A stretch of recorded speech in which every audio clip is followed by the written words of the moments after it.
Hey guys, it's Simon here with HobbiesofaMan once again, and today is our ramble video for September. Now, usually ramble videos are a conversation I want to have with you guys about something in some way. However, I couldn't think of a good topic this month, and even though I did have a topic that was requested of me by Comic Pals from last month's video where I talk about a continuing conversation about whether manga is better than comic books or not, or why manga beats out comic books in terms of sales, I thought that I needed to learn more about the comic book industry before I could really answer what they asked me.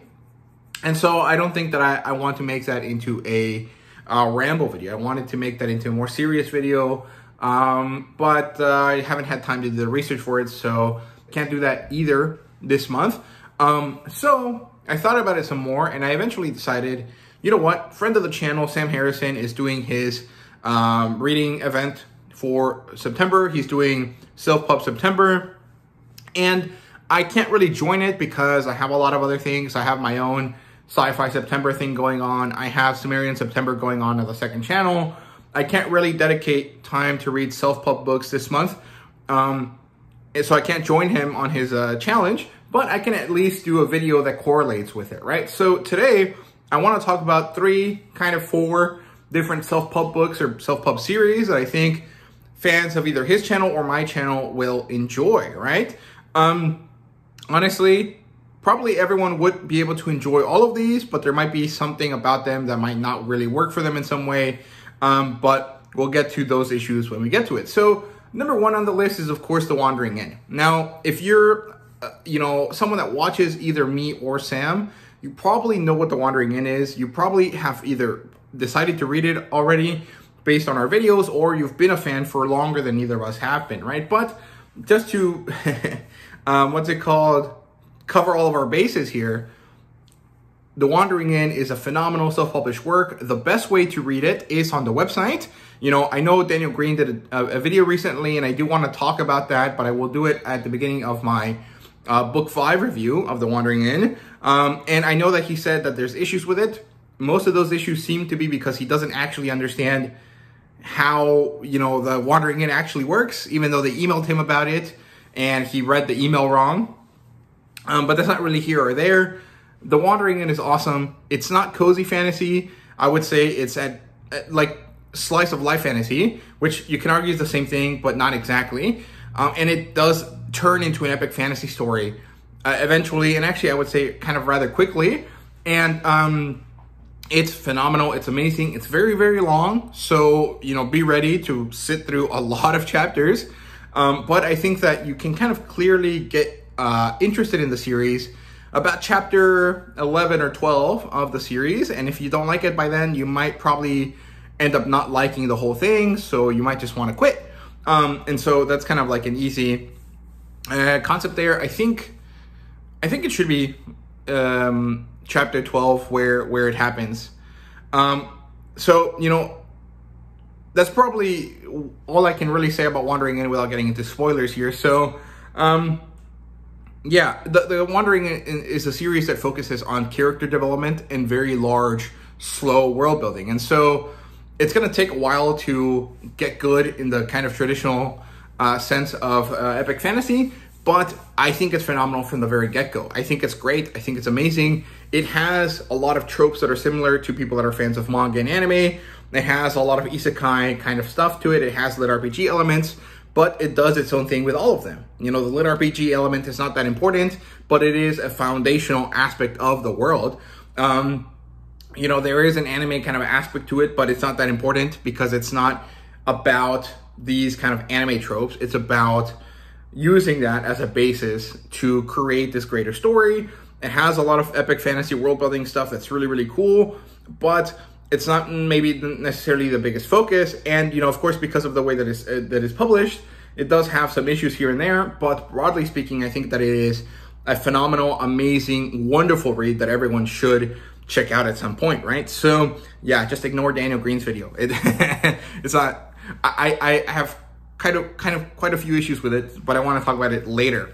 The second series that I want to talk about here is one that I've mentioned on the channel a few times, and that I even recommended to Sam Harrison at some point, and that is Odyssey 1 by Evan Curry. Now, this is a more bog standard kind of epic military sci-fi type story, right? Think The Expanse, but with a more like Stargate kind of interest in terms of like the way that the military sci-fi kind of works properly, right? It's not really Star Wars or Star Trek.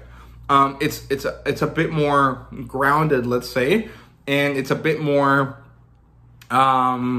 simple than that. It's not this great space opera between these great people, and it's not about tragedy and stuff like that. It's more about humans from Earth achieving fast and light travel, building a ship around that, and then assigning this guy, his name is Captain Eric Weston, to be the captain of the ship.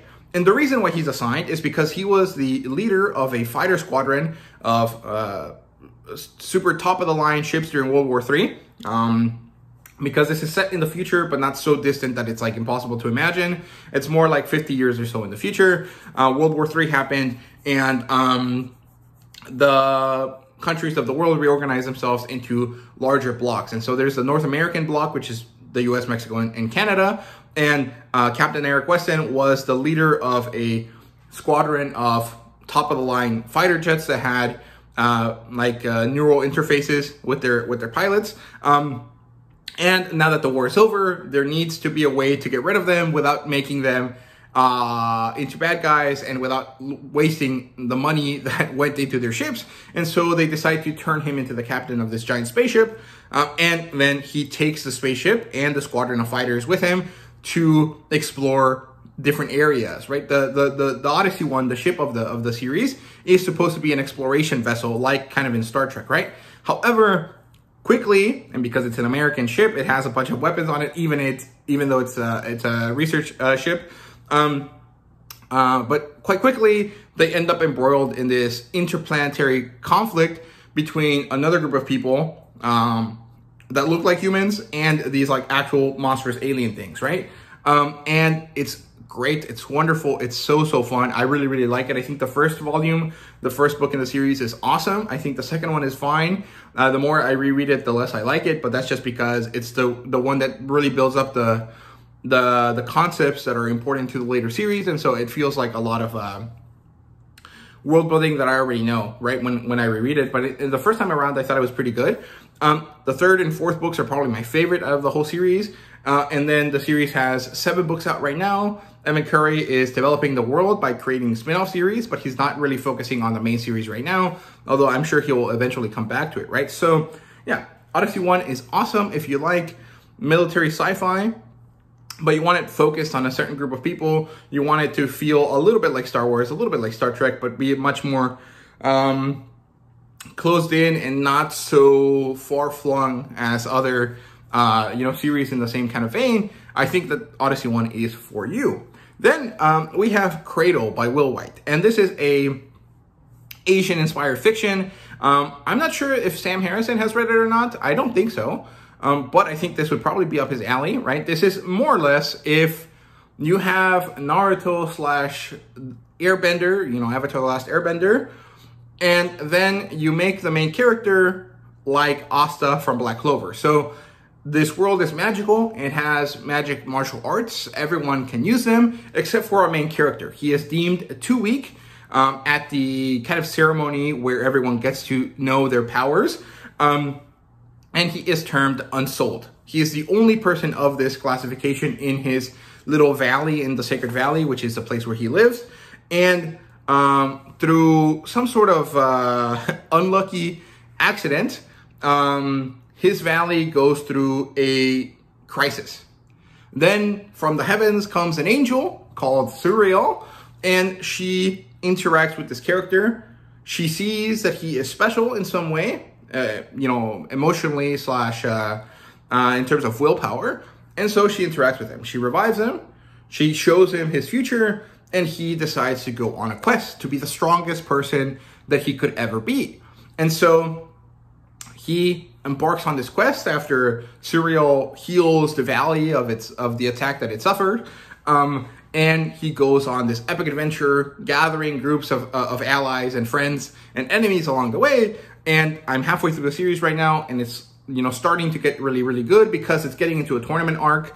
Although I thought the series was great from book 2, actually from book 1. I finished book 1 and I thought it was amazing, and I really, really recommend it, right? So it's gearing up for a tournament out here in book 7 where I'm about to start, and I'm very, very excited about that. I think that Will White's Cradle is a series that most people will probably enjoy.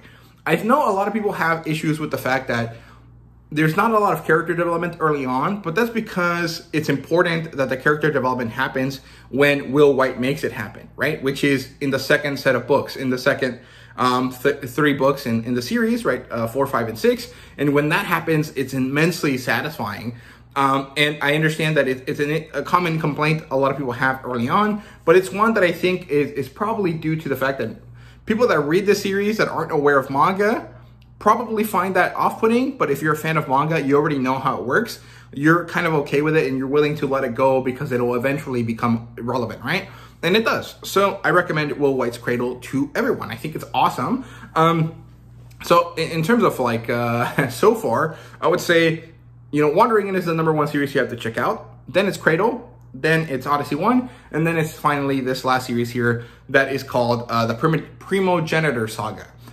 This is a shifter series, so it's about were animals, right? People that turn into animals, right? The main character is a smilodon, and that's the name of the first book. It's written by Robert M. Kearns, and I have to say that I didn't really like the 3rd book as much as the first 2, and the novella that I read as well, but it's not necessarily bad, and I'm actually really excited for book 4 that recently came out. So the Primogenitor Saga, if there was such a thing as rural fantasy, that's what I would classify it as. Because yes, it does have werewolves, yes, it does have mages, and so it happens in like the modern world. So you could argue, this is an urban fantasy, but the main setting is this like random little town village in the middle of the Pacific Northwest where basically no one goes except for the people that are living there already. And so I would call it like a rural fantasy type story, but it's really great because the main character is a very nice person. He seems to have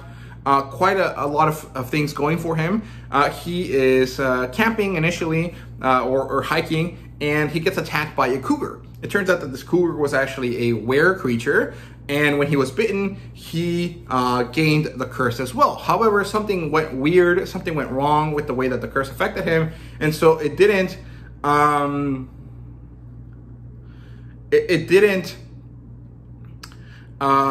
him into a cougar. It turned him into a smilodon, which is a more ancient version of the American cat, right? That's not how evolution works, but it's a magic thing, so it works, right? It's a sort of totemic version of like an ancient cat, and that's what he got turned into. And so this game grants him a certain level of power within the were society that is presented to us. And so we get to see him climb the ranks of power and the hierarchy of this society. Even though he doesn't really want to, he has to because that is the nature of his powers, right? And as we go through the story, we get to see that there's more and more kind of hidden stuff behind everything that's going on, and we get to learn some really interesting stuff. And then there is this big setup for this giant war that's happening between these different factions of mythological creatures, and it's very, very exciting. But I do have some issues with some of the writing choices in the 3rd book, just because it feels like suddenly the story was moving really fast, right? However, I think that the 1st book is great. I think the 2nd book is great. I think the 3rd book is fine. And I'm hoping that the final books in the series are phenomenal to really make sure that I continue to love the series, right? So, yeah, this went on a little bit longer than I thought it would do, so I probably should finish up the video here. So, yeah, if you guys are interested in Sam's reading challenge, reading event for the year, go check out his channel. I'll leave it linked down below. And yeah, if you guys are interested in any of these or have read any of these, let me know down below. Thank you guys very much for watching. I really do appreciate it, and see you guys later.